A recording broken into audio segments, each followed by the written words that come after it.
नमस्कार दोस्तों।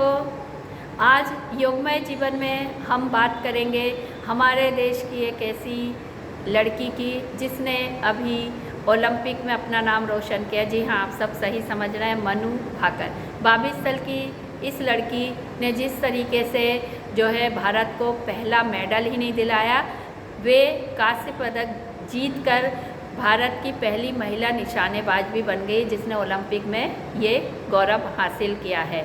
और उनकी इस जीत और कहानी के बाद जो है एक बाजीगर पिक्चर का जो बहुत ही फेमस डायलॉग है कि हार कर जीतने वाले को बाजीगर कहते हैं, वो भी इन्होंने साबित कर दिया। और हम उसे इस तरह के भी कैसे भी कह सकते हैं कि हार कर जीतने वाली को मनु भाकर कहते हैं, क्योंकि लोगों को केवल मेडल दिखाई देता है, जीत दिखाई देती है, लेकिन लोगों को उसके पीछे की मेहनत नहीं दिखाई देती कि किस तरीके से कोई व्यक्ति सफलता के उस मुकाम पर पहुंचा है जहां पर हम उसको देख रहे हैं।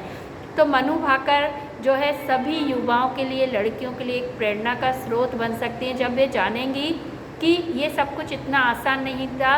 2021 में पिछले ओलंपिक में उनकी पिस्टल जाम हो गई थी, जिसकी वजह से वो क्वालिफाइंग भी नहीं कर पाई थी और काफ़ी निराश हो गई थी। उस वक्त वो डिप्रेशन में भी चली गई थी और इस बीच उनके मन में ये भी आया कि वे शूटिंग छोड़ दें। फिर धीरे धीरे उन्होंने अपने आप को तैयार किया, अपने मनोबल को बढ़ाया और इस बीच उन्होंने जो है श्रीमद् भगवत गीता पढ़ी और फिर उन्हें कर्म करने की प्रेरणा मिली और उनको समझ में आया कि हमें आगे बढ़ना। इसी के साथ उन्होंने योग को अपनाया तो उनकी मानसिक पावर भी बढ़ गई है और उससे उनको फिज़िकली भी बहुत ज़्यादा सपोर्ट मिला। और इसके अलावा उन्होंने माया एंजेलो की एक कविता भी पढ़ी, स्टिल आई राइज। वो कविता ने उनको इतना ज़्यादा प्रभावित किया कि उन्होंने सोचा कि मुझे आगे बढ़ना है और इस कविता से प्रेरणा लेना है, तो क्या करें। तो उन्होंने अपने गर्दन में पीछे जो है टैटू बनवाया था, स्टिल आई राइज, फिर भी मैं आगे बढ़ रही हूँ। तो यही एक प्रेरणा स्रोत है सबके लिए कि हमारे जीवन में बाधाएं आएंगी, मुश्किलें आएंगी, असफलताएं आएंगी, हम कहीं गिरेंगे, झुकेंगे, कहीं हमको रुकना भी पड़ेगा, लेकिन किसी भी स्थिति में हमारी सफलता की जो जर्नी है, यात्रा है, वो जो है थमनी नहीं चाहिए। थोड़ी देर के लिए हम विश्राम कर सकते हैं, ये हमें इजाज़त है, लेकिन हम किसी भी हाल में अपने लक्ष्य तक पहुंचने से पहले जो है रुके नहीं, तभी हम लक्ष्य को साध सकते हैं। और मनु भाकर के केवल मेडल को नहीं देखे, उनकी कहानी भी देखे कि किस तरीके से उस लड़की ने जो है अपने हिम्मत को, मनोबल को बढ़ाया और वो लक्ष्य हासिल किया जो कभी मुश्किल लग रहा था।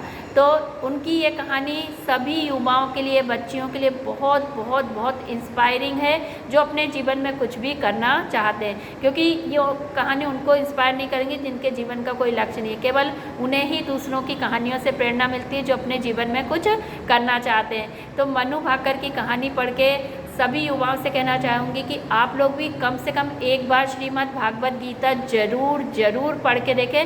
सभी के घर में यह होती है। इसके थ्रू आप ना केवल लाइफ मैनेजमेंट सीख सकते हैं, बल्कि टाइम मैनेजमेंट भी सीख सकते हैं, अपने जीवन की दिशा को बदल सकते हैं। ऐसे गहरे गहरे सूत्र इस किताब में लिखे हुए हैं और योग से जुड़ जाएंगे तो बहुत कुछ आपका जीवन जो है बदलेगा ही, इसकी गारंटी है। और किसी न किसी सूत्र को अपने जीवन का आधार बनाएं जो आपको हमेशा सतत आगे बढ़ने की प्रेरणा दे। तो यही इस कहानी का जो है संदेश है जो हमको ग्रहण करना है। तो सभी स्वस्थ रहें, मस्त रहें, प्रसन्न रहें। धन्यवाद।